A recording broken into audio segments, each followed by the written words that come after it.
The S13 Mini arrives in a compact retail package with the fan securely protected inside.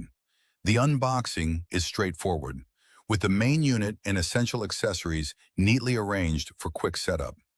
Inside the box, you get the S13 Mini TEC Semiconductor cooling fan, a USB charging cable, a neck lanyard, and the user manual.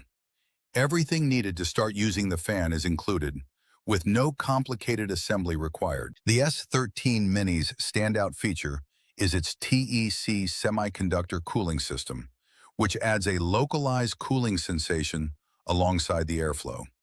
The 100-speed stepless control provides precise adjustment from a gentle breeze to stronger cooling, while the dual air duct turbofan delivers focused airflow despite the compact size. With operation below 36 decibels, it remains relatively quiet for personal use. The digital display also conveniently shows the wind setting and battery level at a glance. The S13 Mini features a 3,600 mAh rechargeable battery with USB Type-C 5 volts 1 ampere charging. Battery life is rated at around 6 to 8 hours, depending on fan speed and TEC cooling usage. The standard USB-C connection makes charging convenient from power banks, laptops, car chargers, or USB adapters, making it well-suited for travel. The S13 Mini combines ABS, PC, and aluminum alloy for a lightweight yet solid build with a premium white and silver finish.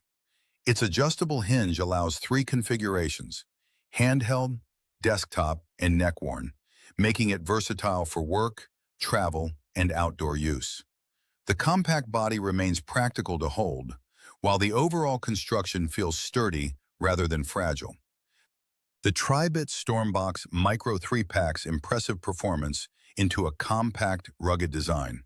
Its 13-watt output XBAS, 24-hour battery, IP68 protection, and versatile strap and magnetic mounting make it ideal for outdoor use. The Android app adds useful EQ, presets, XBAS controls, and firmware updates. Overall, it delivers surprisingly big sound in a genuinely pocketable speaker built for travel, cycling, camping, and everyday use.